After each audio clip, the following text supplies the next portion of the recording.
Welcome everybody to Barefoot TV and podcast show. I'm your host, Leanne, the Barefoot Medium. I'm an international medium who's blessed to act as the bridge to connect you to your loved ones who've passed over. I'm also a twin flame. I love supporting people to step into conscious relationships and sacred union with self, partner and the divine as you embrace your sacred path or be of service in the way that you're drawn and passionate about. My work as a transformational coach is where I really get to see people transform, shift and change what they're experiencing in their lives by looking into their soul mirror and confidently manifesting the vision for their life that their soul needs, wants and desires. Kick off your shoes, sit back, relax and enjoy this month's episode where I'm talking to Kerri Hummingbird and discussing Transcending the Human Drama. Now, Kerri is a soul guide, a channel who specialises in rainbow light activations and human DNA, and I'll let her explain a little bit more about that in a minute, who's also served as a social advocate, leader and philanthropist for over 3 decades. She's the founder of Skills Not Pills movement, which I love, and hosts Soul Nectar show, which I've been so blessed to be a guest on. So thank you, Kerri, for that. Kerri inspires people to lead their lives wide awake with an authenticity, passion and purpose that positively impacts others. Kerri's a catalyst for mind shifts that transforms lives and gives them the gift to see what the challenge is and what the gift in the challenge is for people as they move through life. As the author and international best-selling book, The Second Wave, Transcending the Human Drama. And she's an award-winning best-selling author of Awakening to Me, one woman's journey around self-love. So thank you, Kerri, for joining me. Thank you so much for inviting me to have a conversation with you. Another conversation. I always enjoy every conversation we have. I know, right? And I'm so excited that we're talking through this topic, and I'm going to acknowledge that I stumbled through a little bit of your bio because, we mentioned off air that there's been a little bit of change and shift and transformation there. And I'm like, oh, what's going on here? So we want to bring that into the conversation as well. Today we want to talk about transcending the human drama, but before we do that, can you share with people a little bit about your background and your journey and how you've come to be doing what you're doing today? Well, absolutely. So my background is I've been on this spiritual part of my journey consciously for like the last 9 years. So it's been a roller coaster rocket ride of awakening. Realization after realization after realization after realization. And I enjoy it. I enjoy this process. I would have never thought this would be who I am or this was what I was here for. What I really thought I was going to be was an artist. I just really loved art. And I did technical writing for 2 decades in Silicon Valley, California to make ends meet. That was my day job. And as it turns out, that job is actually very helpful for what I do today. So I've come to realize that every single thing in a person's path is leveraged for their purpose work when they finally arrive at that place where the purpose work starts to kick in. So like all the work I did, everything. I was a consultant for 20 years in high tech. I learned tech marketing. I learned, how to communicate technical concepts to lay people that had no idea what the heck you were talking about. And it turns out those skills are very useful for what I do. I know, right? Yeah. So in a way, I've been prepared for this my whole life without realizing it. So I only consciously started becoming aware of my true life's purpose about 9 years ago when I got to the end of the rope in my relationship. I had a 20-year relationship that was beautiful and fun and adventurous, and also the most challenging relationship I've ever had in my life, aside from the one with my mother, who is, also the most challenging relationship in my life. So they were both based in the same pattern. And I got to the end of the rope on that. I was like, oh man, I need to, I was in Western medical trying to solve my problems, with Mm. pharmaceuticals and going to psychotherapy sessions weekly and talking about the problem and all that kind of stuff. And that just seemed to, I learned a lot about the human brain, and I learned how to navigate that. I learned some tools and skills, but I didn't really shift the issues. It just kept getting more dense, more difficult, more dark, more tough. And, so that wasn't my path for healing. I walked away from all of that 9 years ago, everything, the marriage, the psychotherapy, the drugs, the whole thing, and said, you know what, there's got to be a better way. Yeah. And I did. I started changing my perspective about what I was actually trying to do. I realized I'd been trying to fix myself, and I even used my spirituality for a while to try to fix myself. And then I started awakening and going, wait a second, I'm not fixing myself. I'm here to discover myself. I'm here to adventure myself. I'm here to understand myself. I'm here to have compassion and love for myself. And that's gotten increasingly easier once I made that shift of, I'm not here to fix me. There's nothing wrong with me. I'm not broken. I'm here. I'm special as everybody else is. Everybody's special. Yeah. I have to figure out how special, like the pathway to figuring out how special we are. Yeah. And I love how you bring in that, everything we do go through in life is a part of our journey, and it's given to us for a purpose, and for there is a gift in everything that we go through, whether it's a challenging relationship, a challenging health issue, a challenging work environment, or just issues around patterns and beliefs and stories that we tell ourselves, right? So I love how you bring that in to go, we need to start really looking at what's the gift in this, what's the opportunity with this, and how is this here to serve me? Exactly, because, even something as terrible as suicidal ideation, which I've had for a good part of my life, even that, which is like probably the most terrible thing you could imagine, right? You just want to end your life. You want to get the heck out of Dodge and forget this whole show. I've had that urge so many times. And even that is a blessing, because that has propelled me forward. At some level, it became like death was my ally. It was like, okay, death is the easy way out. If I go with death, I'm going to get out of here, but I'm not going to have received what I came here to get, which means that then I'm going to decide at some point when I get up there to come back and try again. So I might as well just make death my ally and I don't know, let go of all of my attachments right here, right now that are causing me suffering, take that avenue. So even that has been a huge teaching for me. My urge to die has been okay, well, let's go ahead and kill something, what aspect of me can I release right now and transmute and release into the earth so that something new can come in? How can I change my identity or what I think I am to invite a new possibility that would be, pretty exciting to experience right now? Yeah. And look, we all go through death and rebirth and birth and all of that as part of our life cycle. We come into the earth, we're birthed here in this physical reality, and that human drama, I guess, which we'll talk a little bit about in a minute.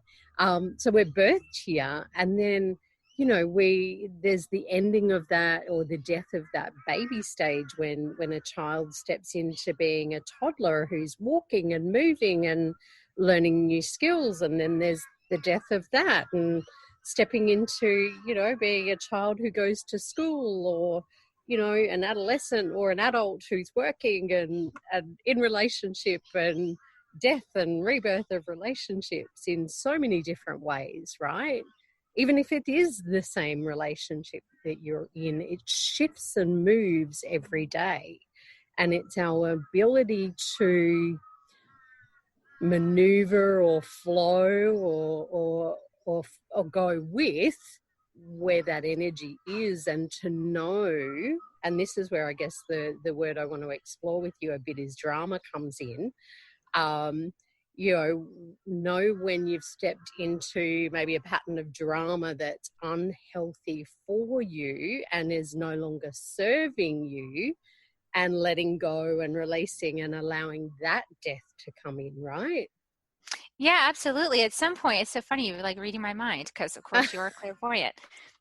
you know, but at some point it was kind of like realizing whenever I would get that urge, it was actually a sign that my body is giving me that, hey, here's a pattern that needs to die. Mm-hmm. You know, here's a pattern that's out of alignment with who you're becoming. And it's like, it just needs to be released. And so once I started understanding that urge, that suicidal ideation, that urge to die was actually a signal from my subconscious, a signal from my body that, hey, you need to, this, whatever you're experiencing right now, this thing's out of tune with you now. Like, you need to release this, have a little death ceremony, like let this thing go, so you can open to something new that's wanting to come in. Because, you know, we can't, you know, if your cup is full and you're entrenched, then nothing new can get in. And that's, you know, really, we look out, if you spend any time on social media these days, you'll see plenty of examples, or television or anywhere, you'll see plenty of examples of entrenchment, of people like just very committed to their point of view and unwilling to change whatsoever. And that entrenchment can happen like this. We just saw it with the mask thing, the mask issue. Masks wasn't even a concept. You know, it was not even part of our cultural lexicon 2.5, 3 months ago. All of a sudden now, try to change somebody's perspective about what a mask means. Good luck. You are not going to do it. Like, people are now entrenched in their perspective, is part of their identity, and they're like attached to it. It's like, this is who I am. You're not going to tell me otherwise. That's the kind of thing I'm suggesting is what keeps people stuck in suffering and human drama. Instead of being more open, fluid, realizing you're doing some meaning making here that might not be accurate. You know, these are things that people get really passionate about, and it causes a lot of drama. Yeah. And I love that you've brought in that aspect of masks, because, you know, you working with the shamanic work that you do, and I've learnt a bit from the Indigenous people in South America, where I spent some time as well. And, you know, they talk about our physical world mirroring back for us what it is that it's time to shift, transform, change. And so just like you're talking about, you know, your body letting you know that it's time to experience that letting go, that death, that rebirth of a pattern, a story, or whatever, we all wear masks in some way, shape, or form in our lives, right? If we look at it symbolically, and it's like, which mask am I putting on today? Is it that authentic, loving, joyful, honest, honoring, respectful, connected, healthy relationship, non-drama, right? Mask? Or is it that mask of the false self, which is into that fear and the limitations and the disconnect and the blame and the anxiety and the whatever that might be, right?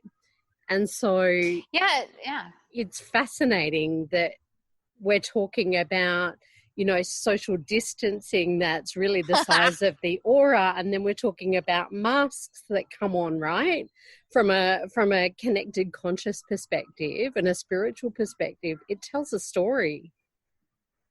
It does. And, you know, there's even masks of pretending to be light, love, and everything else while feeling angry. Okay. So like, that's also, that's not really what I'm talking about when I'm saying transcending the human drama. So like, this is such an interesting conversation.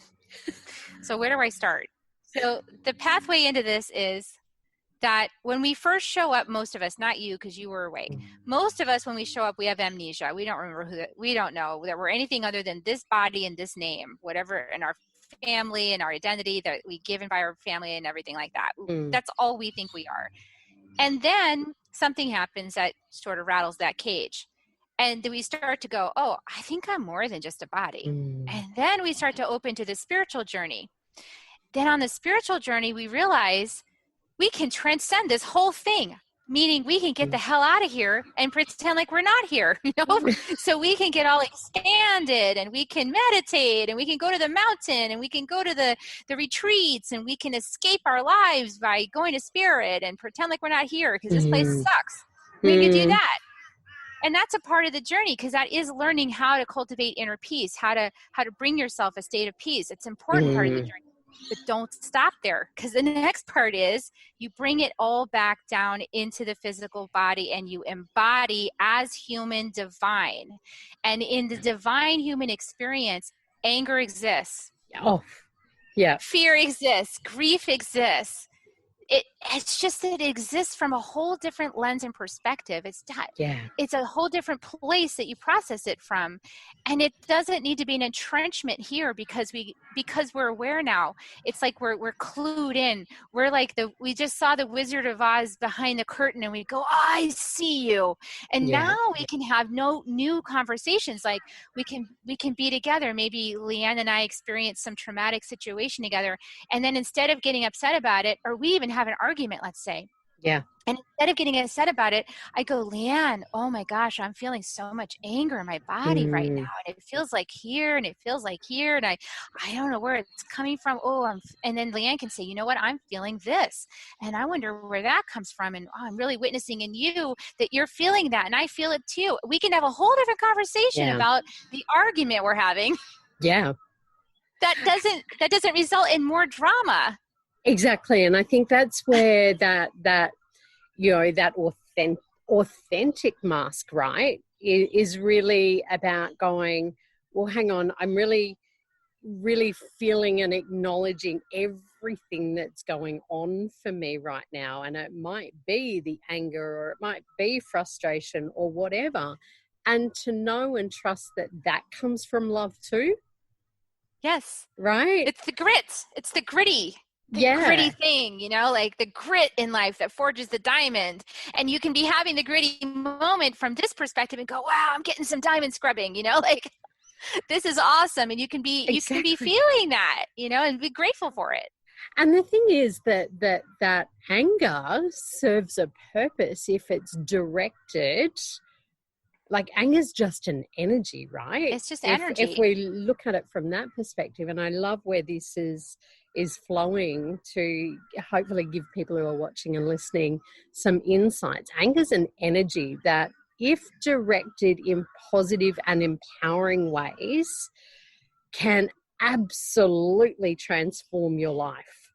It is one of the most transformational energies that you can work with. If you're consciously willing to sit, acknowledge it, feel it, experience it, and move through it.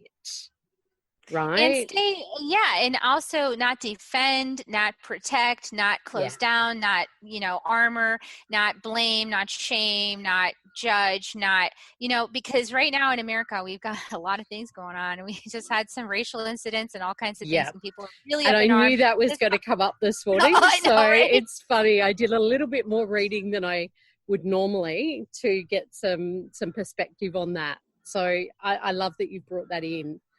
So, because it's a big deal. United States, we have a history of, some structural elements to our whole society that are based on, suppression of certain people because of the way that they look. And actually a whole system of thinking that was created to enable the suppression of these people, so that everybody was indoctrinated into this way of thinking. And then once it was set, everybody just comes in and starts raising their kids with these ideas. So, this has been permeating our consciousness for a long time now. And it's really hard to dismantle it because of the entrenchment. Because just like the mask thing, once a group of people thinks a mask means X, and this other group of people think a mask means Y, then they're just never... Once you're entrenched in a position, you can never have a conversation that leads anywhere. You have to be able to, because what happens is they identify. So it's easier to look at the mask issue than it is race. So when you look at the mask, and I was going to say to you, it's so much easier. I feel like I want to take a step back though and go, can you go ahead. give a tiny little bit of a insight into the situation that we're talking about for those who may Oh, not yeah, know? for those who may not be clued in, like totally tuned into America's craziness. So we had one incident in, I think it was in Central Park in New York City. I'm not sure exactly the location. I think it was, where a woman who had light skin, called Caucasian, I don't even like these terms, but one of these women, she had her dog in the park, and I guess a man who was African American approached her and was saying something like, you should have your dog on a leash. And she got offended, upset, and started calling the police to report him for attacking her or something, like making up a story about this man aggressing her. And somebody luckily had captured the incident, so the whole thing was diffused. But had it not been diffused, it could have led to a very, very difficult situation for the man who was African American. And in another situation in Milwaukee, there was an African American man. Now, it's not clear to me why the police were interested in him or anything. I have no idea. I don't know anything about it. All I've seen, like everybody else, is the picture of the police officer, who was a white male, with his knee in the man's neck, pushing down on his neck until the point where his neck snapped and he died. Yeah. And there were bystanders saying, filming the whole thing and saying, you can't do this. You're killing him. He can't breathe. He's telling you he can't breathe. You need to get off of him. And the policeman basically not getting off of him. So this raises up a lot of anger and hostility, confusion, outrage, and for some people, defensiveness, like for different reasons, right? Like defensiveness, anger, just exhaustion on the part of people who are African American, who have been contending with this kind of thing for a very long time, and then just outrage on the behalf of people who are like, how could this even happen? Like, why is this still happening? There's a whole lot of outrage, like, why is this kind of thing still happening? There's a lot of people confused about why this is still happening. So the interesting thing is that there's so much of this conversation that has to do with spirituality. Yeah. So when we enter this spiritual conversation, we've got to be able to realize that we're walking around in these, these biological programmed suits. Like they're programmed with information from our ancestry and from our own lives and from, and then they have us, like the authentic self, which is, outside of this whole body, just coming in to have this experience. So we bring a lot to the table. So depending on the sleuthiness of the soul coming into the body, it kind of dictates how well this thing goes, So if you've got kind of a younger, less experienced soul entering a body that's got a very challenging set of conditions, well, that's not going to work out very well, because you're going to be falling prey to some traps that those of us older souls might like sidestep, because we saw that one coming, I think so we have a lot of mixture. Yeah. And I do think it's really important that, we're talking about, that transcending the human drama, right? And so that, my background's psychology, criminology, right? So, and I'm also a medium who communicates with passed over loved ones. So the situation that you're talking about with the gentleman who was apprehended, let's use that word, murdered is another word. Well, that's another word, and we'll go there. Who was initially apprehended for using a fraudulent check, from what I understand. And so the police were called. He was in his vehicle, and they removed him from that vehicle. And like you said, the police officer had a knee on his throat, and he was saying, I can't breathe, you're going to kill me. And in actual fact, that was the end result. And if we look at it that way, that's homicide, murder, however we look at that, is the death of a person at someone else's hands, right? So from a legal perspective, that's technically what it is. And so I want to come in, like you said, from that spiritual perspective, with removing the color of someone's skin, and look at it from a soul perspective as well, because the color of someone's skin is playing a part in creating a circumstance or an opportunity where there's a catalyst for change, an opportunity for the drama around that to once again be acknowledged, to be addressed at whatever level that might be, to hopefully create some shifts and changes moving forward for that community of people who have been dealing with that issue for some time. Yes. Does that make sense? It absolutely does. And I'd like to speak to that. Yeah, great. So it's my belief, sense, that the soul that was in that man's body who died, that he made a soul contract. Correct. Yeah. Thank you for bringing that in. That he made a soul contract to illuminate this issue in such a way as to make it so objectionable, so outrageous, that here he complied. He absolutely was not violent in any way. He was submissive completely. He didn't even try to get up. He could have probably pushed those guys off of him. He didn't even do that. No. And these guys killed him, and he didn't fight back.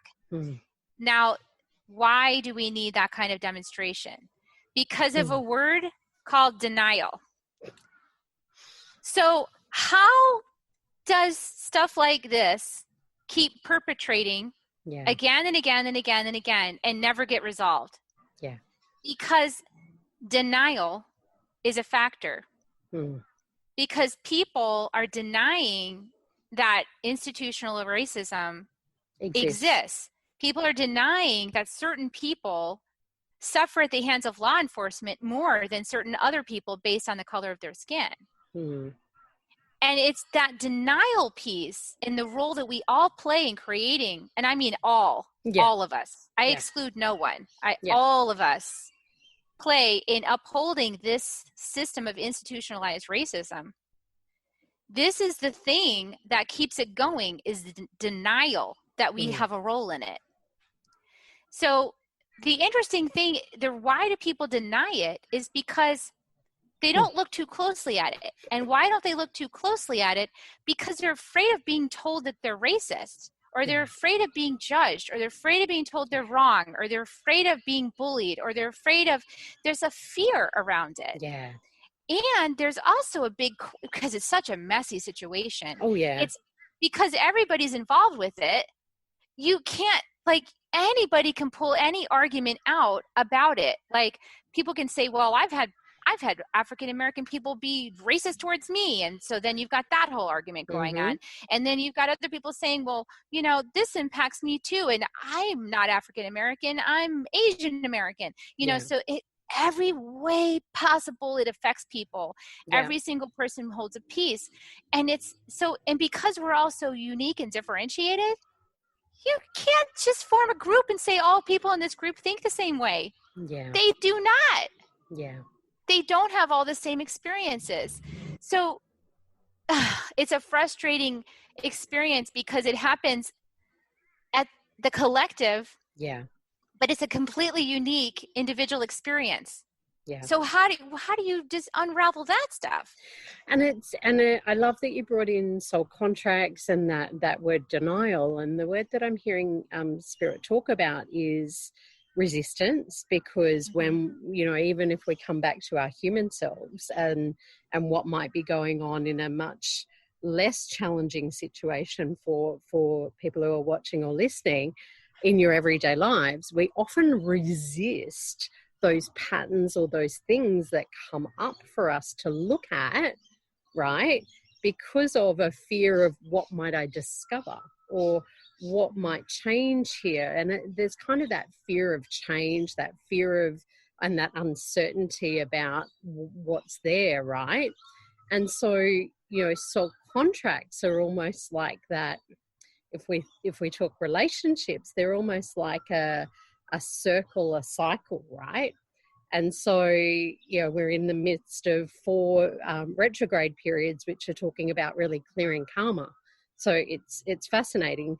And those loops or those circles or those cycles are somewhat karmic, because we can have good karma, which is just energy back and forwards and a balance of that, or we can have that negative karma that needs clearing and and shifting. So we've got another soul contract that's come in to try and shift and change and close a cycle, right, around denying or not being willing to take that mask of fear off, whatever that looks like, whether it's judgment, resistance, denial, hurt, pain, whatever it might be, murder, or, you know, just a breakdown in a relationship for some pattern that might be going on, right? Well, people want to disassociate. To close, right? Yeah. But the thing is that's the invitation, isn't it? That's the invitation. And a lot of people, they avoid, have you noticed that a lot of people avoid doing personal work? Like they avoid taking responsibility for their own lives and their own choices, never mind something that seems like it's beyond their control. You know, so you start looking at an individual's life. Let's say somebody drinks way too much wine. Hey, I've done that. But not judging, not hating here. You know, I've done that. Yeah. Bottle of wine by myself every night. Yeah, I used to do that. So even that, like just take that. How hard is that to stop? I know how hard it is because I stopped that. I don't drink at all anymore. But I used to, and it used to be very hard to like not have the whole bottle and then open another one. So that is where a lot of people are. And so now you take people at that level where they can't even make a choice for their own well-being. Yeah. Yeah. And now you're telling them, hey, this is your fault. Yeah. They don't even know what to do with that. And I don't excuse them. I'm just saying they can't even figure out not to drink some wine. That's too much for them. Never mind, like deal with this complex social situation that they don't even know how they could possibly be responsible for that or even what to do about it. It feels too big. Yeah. So, you know, I think the situation here is that we have to bring all of this epidemic stuff down to the personal level and each address our personal piece of it. Yeah. And commit to doing my personal piece. Like I commit to listen to other people and believe that they're having the experience they're having. Let's just start there. Like instead of trying to deny their experience, just say, I hear that that's the experience you're having and that makes me feel X, Y, and Z. Yeah. Period. Like we could just start there. And that's where that beautiful opportunity of acceptance and compassion comes in.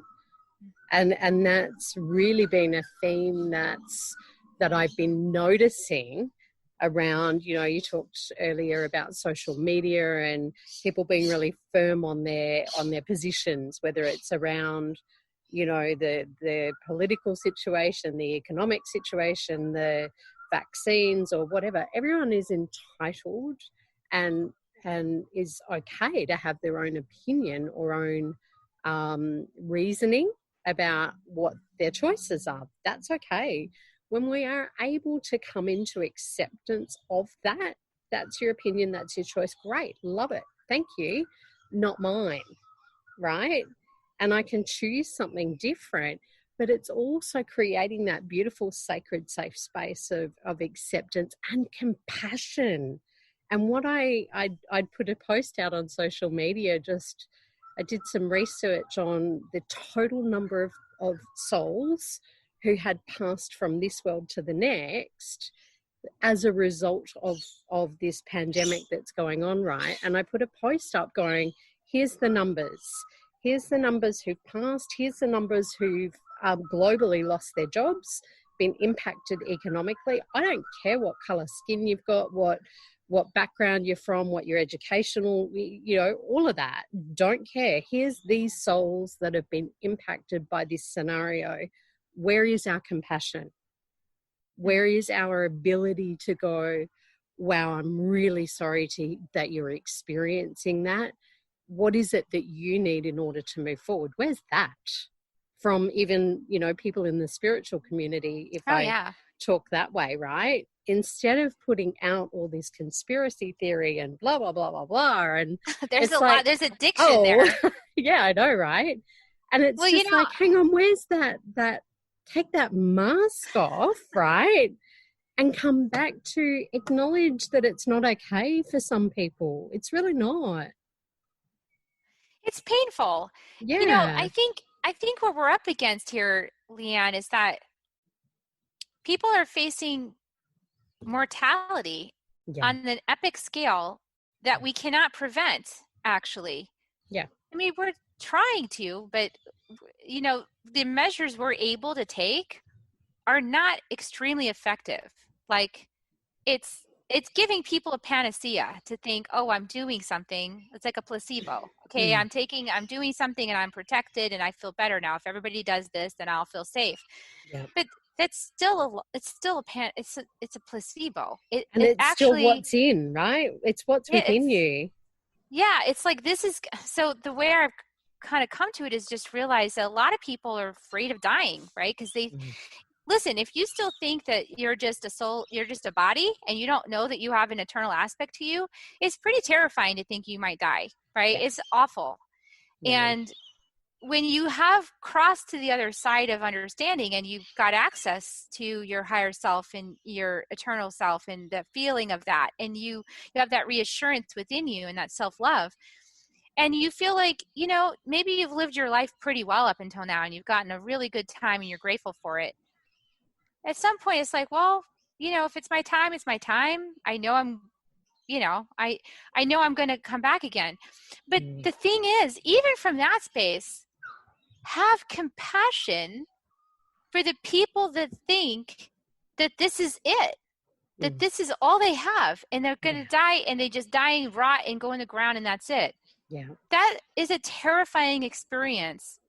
Yeah. And I guess would encourage people who have this spiritual understanding of themselves to please be compassionate towards people who don't yet know, who haven't woken up. Like, instead of using wake up as a threat in their face, or wake up as an insult, or wake up as a way to shame people because they're not woke, Thank you. please stop doing that. Like, please just realize you're here to guide people toward the most sacred experience and realization they could possibly ever have.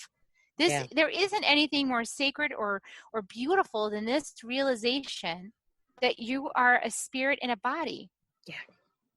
Thank let's you be for gracious. voicing that in that way, because that's what it is. It's that shame and that judgment, right? And that's not what we're here for as light workers, and that's the term that people use. So I'm aware of time, and we could just keep going and chatting for hours about all different topics. So can you share with people, 2 tips that you would give at the moment for transcending that human drama, or, stepping into that, understanding of being more than a human body? Yeah, absolutely. So I think the first thing is to give yourself space and support. So a couple of techniques for space and support. One is to get grounded and just, if you're feeling really anxious, put the screens down and go outside in nature, touch some trees, sit on the grass, get some earth time, get grounded, let the earth clear you out. You can even ask the earth, please clear me of all negative toxic energies that are causing me distress in my body. Just clear me of that. And if you lie belly to belly with the earth, she'll just take it all. It just feels so much better. And then, spaciousness is like, give yourself 3 deep breaths. If you're in a conversation that is stressing you out, or if you're in a social media chat, you don't have to respond right away. It can sit there. You don't have to respond to it. It's not urgent. As a matter of fact, you can put it down. You can go outside and do what I just said. If you feel you're in a conversation and you need to respond, take 3 deep breaths. Put your hand over your heart, your hand over your belly. Just hold yourself. And get back into that deeper presence feeling inside of yourself if you know how to access that. Get into that space. And for those of you who are more advanced, ask yourself the question, who inside of me, what aspect of me is feeling fear? Because I'll tell you, Leanne, I found myself over the last couple of months with my device, like scroll. Like, just hours, scroll, just like reading everything and going, oh my God, all this conflict. Oh, like just reading it all. Just like, wow. And then the conspiracy theories, I'm like, oh, and I'm getting really scared and all this. I'm looking and I felt like I was just getting so exhausted and fearful and I couldn't even sleep at night. And I was like freaked out. And then I realized, wait a second, Yeah. I've had early childhood trauma. Yeah. 0 to 5. Okay. That is alive and well within my being.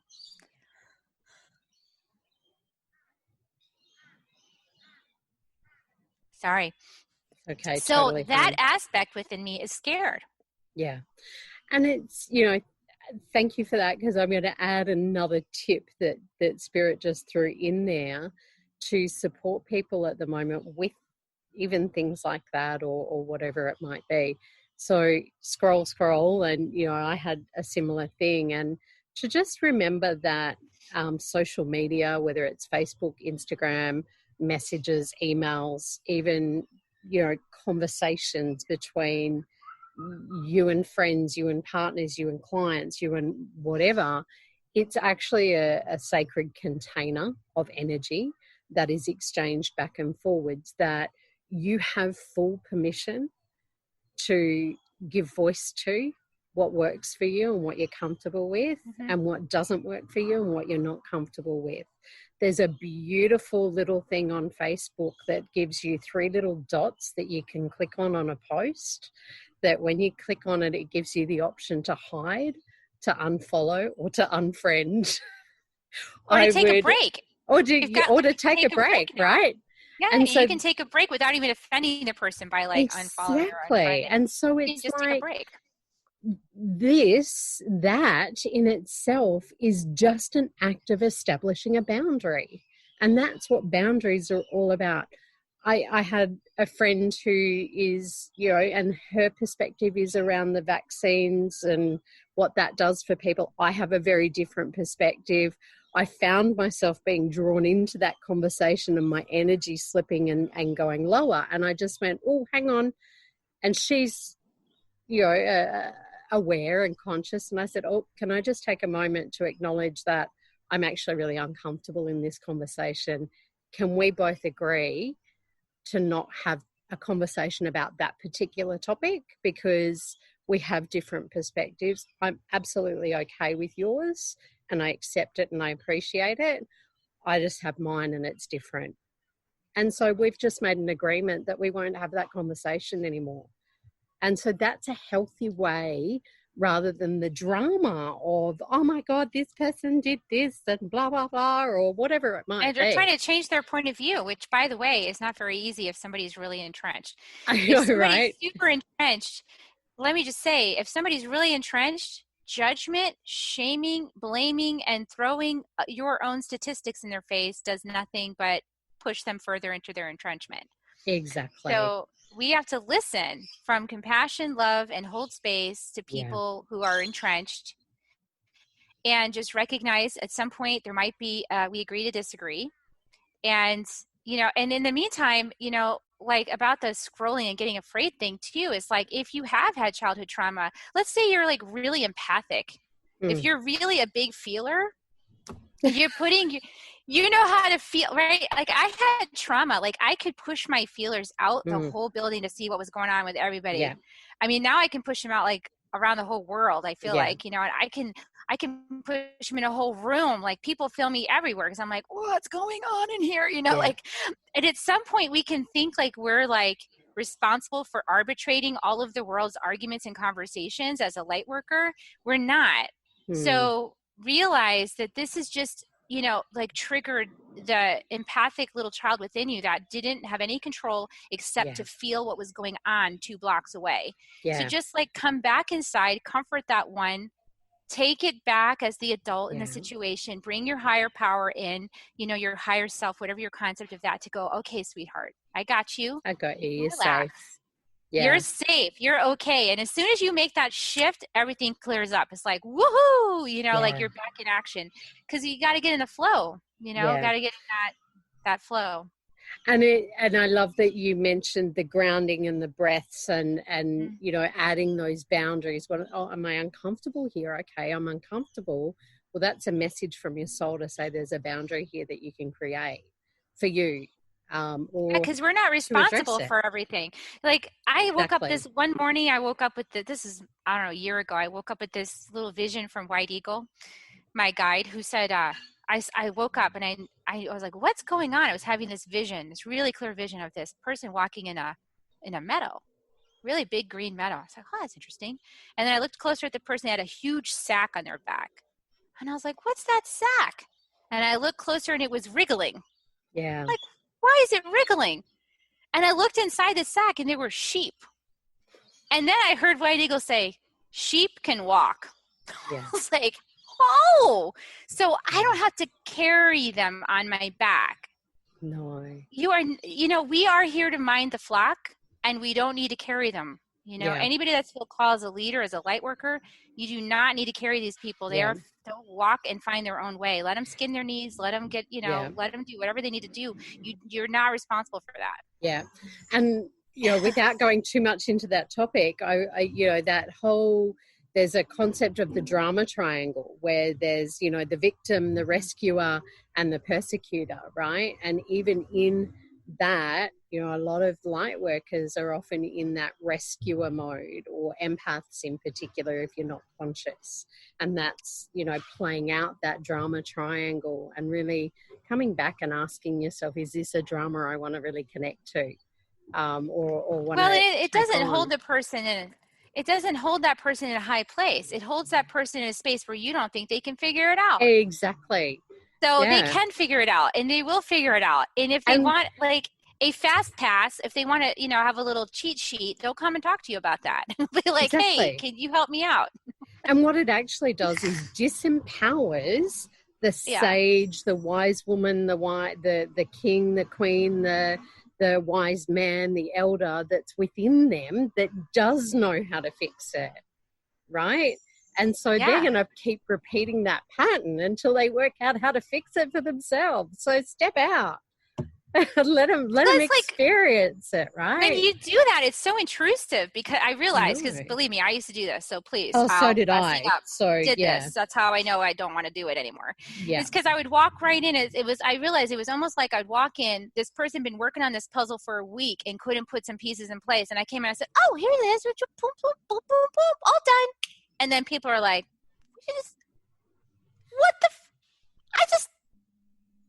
damn.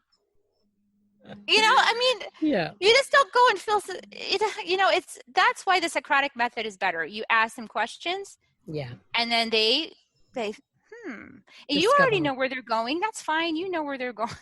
Yeah. We all know where they're going, because once you wake up, we know where the path is. It's like, okay, we know where they're going, but they can still have the mystery. You don't have to take the mystery away from them. A discovery process. Let them have their discovery. Just be rest assured they'll figure it out. Yeah. All right. I am really aware of time. Talk forever, Leanne. I know. So much fun. So can you tell people where they can connect with you if they'd like further information about what you do?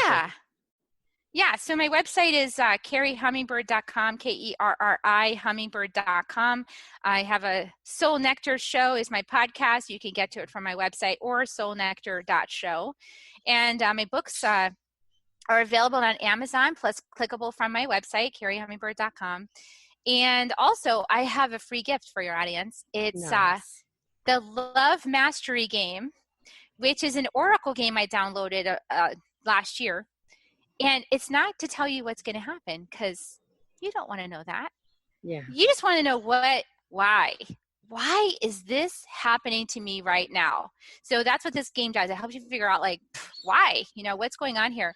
And it talks about, what are you trying to learn? What are the mastery states of being you're trying to figure out? What's the mastery principles of love you're trying to figure out? And what allies on Earth, since, hey, we're on Earth, not Saturn, we're on Earth.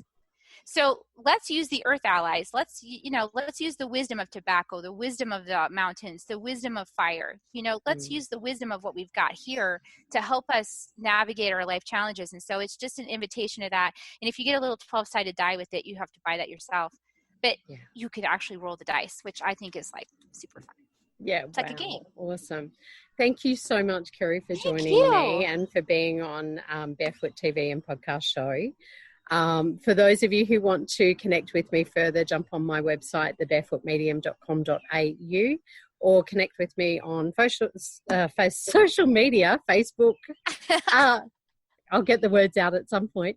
Facebook, Instagram, YouTube, all of those things, Leanne the Barefoot Medium.